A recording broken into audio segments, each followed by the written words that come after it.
here's a montage of examples connecting activities to ideas. So let's take a look at what we're going to do today. So you guys are actually going to be investigating the graph, and you're going to take different perspectives, which we've done so much stuff with perspectives in here. Each group's going to be assigned a perspective, either quadrant 1, quadrant 2, quadrant 3, or 4, or you'll be the origin, right? Or you'll be looking at the graph from the perspective of geometry. And some of the things I want you guys to notice when you're making your observations is the different distinctions, the role that the systems play in it, relationships, and perspectives. So for example, if you were doing quadrant 1, the distinctions you would make is, what's different? What is this? What is quadrant 1? What makes up quadrant 1? And what doesn't, right? And that's really important to know because you're going to learn everything on your own. I'm literally only going to walk around. And then relationships. Well, what is quadrant 1 and quadrant 2? What is the relationship? What do they have in common? What are they sharing? Think about it. This whole thing is a system, right? That's the whole. What part does quadrant 1 make up of that system, and how important is that part to the system? And perspective, which is what we're doing right now. So what are you learning from the perspective that you're taking? You can write down all of your observations and distinctions and everything onto your tables, and we'll talk about it at the end. Like all the perspectives, these are all the perspectives, and then we have to do the perspective of the origin. So you are the origin. When you turn around like this, if you were the origin, what are you looking Like at? the quadrant, surrounded by all of the quadrants. Well, it's a part of, so like it's a part of. Another one for relationship is the only other one that has positive and negative is 2. And then, okay, she's got squares, triangles. so all of them have right angles. So it's a right angle. So 90. Complementary and supplementary. It's vertical to quadrant 4. Yes. Quadrant 2 is x-axis is negative and its y-axis is positive. Okay. And then it's a complementary angle. Okay. And it's also the upper half of the grid to the left side. Okay, cool. So are you saying that a distinction is that your x-axis is it's the only quadrant that has an x-axis that's negative and a y-axis that's positive? Yeah. It's perfect. For system, it's part of a whole graph. Yeah? Combined with the other quadrants, it makes the graph. Yeah, combined. So when you take the part of quadrant 3 and combine it with all the other parts, it creates the whole graph, right? Part whole. It's awesome. When combined, it forms a perpendicular line, so it's all. Yeah, absolutely. And then we looked up the definition, and the definition that we liked was rise, beginning, or derivation from a source. And origin is also a word that means beginning. So in the dictionary, it'll say origin is France 19 something, like when they came up with the word. So it means beginning in the graph, and it means beginning in other words too. Oh, look at that relationship, huh? Today, we are going to practice reading our special story,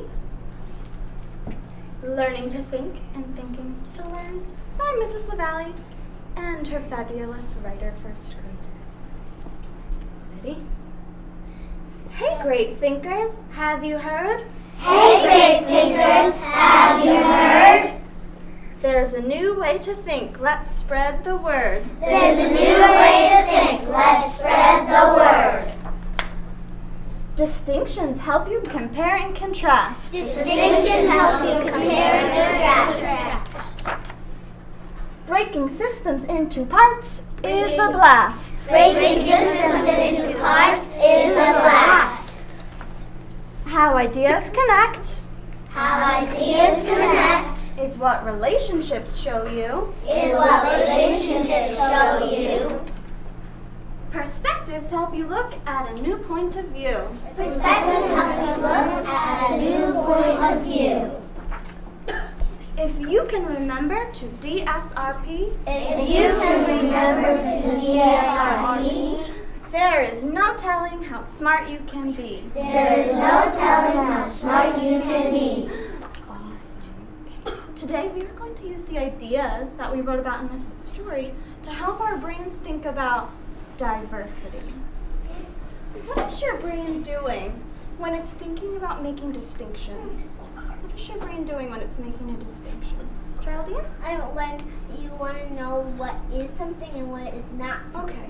So, what is diversity?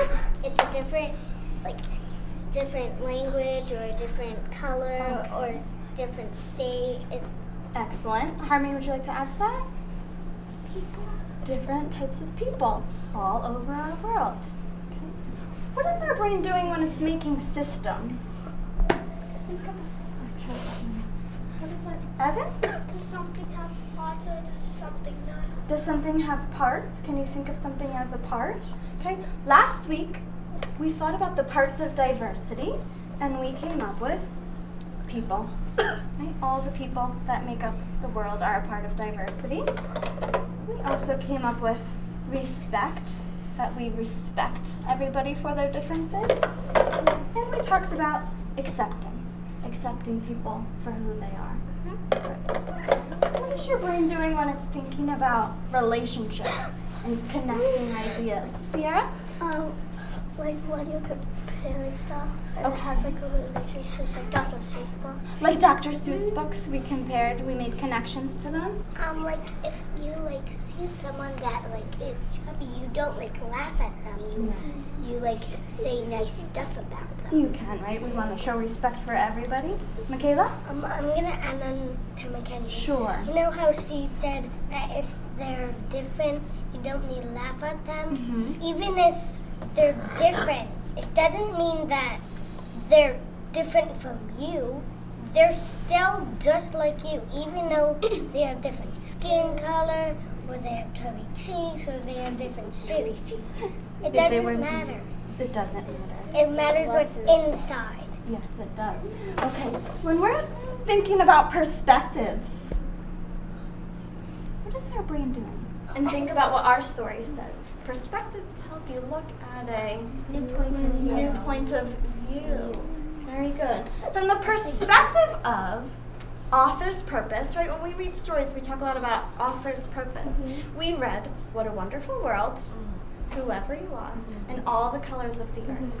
What is the author's message to children in the 3 stories we read? Geraldine? Like they're both related because they're like telling you how it doesn't matter what skin color, they're all connecting to one another.